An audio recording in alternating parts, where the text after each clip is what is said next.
እንዴት መጣሽማ?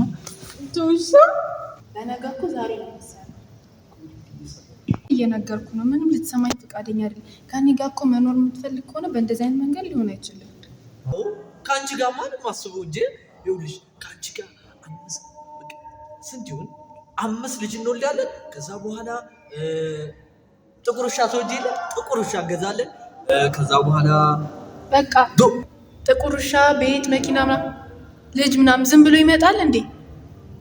እንዴ ምን ችግር አለው? እኔም ካልሰራው አንቺም ቢሆን የቀን ስራ እንደምንም ብለሽ ፍክት እያልሽም ቢሆን የሆነ ነገር የሆነ ደረጃማ እንደርሳለን። መቼ ነው የምትሰራው? ዛሬ አልሰራ እንዴት ነው ነገ? ኦኬ ለጨዋታ ነው። አንቺ ምን ታመሪያለሽ? እኔ እኮ በማን ይኸው ታውቂያለሽ። አሁን ይሄ ካፌውን ባሪፍ ነው ደግሞ ግሮሰሪ ይሄ ቅርንጫፍ ኦኬ። ስለሷ አላወራሁሽማ። እስካሁን ስታወራኝ የነበረው ቀልድ ነው እኮ እየቀለድኩ ይሄ አሁን እንዳለው ስሙን አለሹ የዚህ ግሮሰሪ ስም ለባላኩት ያንተ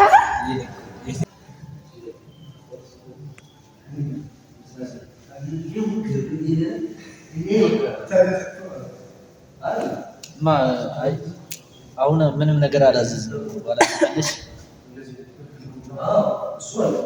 ምንድነው? ማናት እሷ? ማነሽ?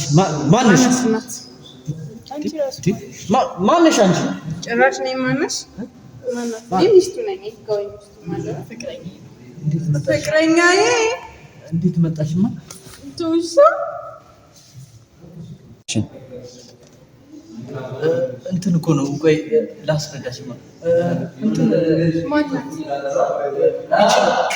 እዚህ ጋር ቆማ ባሌ ነው ያለችው ማናት? ማነው እዚህ ጋር ቆማ? አንተ ሚስት እያለ ነው ከኔ ያውቃል? እኔን ሚስት ባሌ ነው ብላህ ነበር። ማን?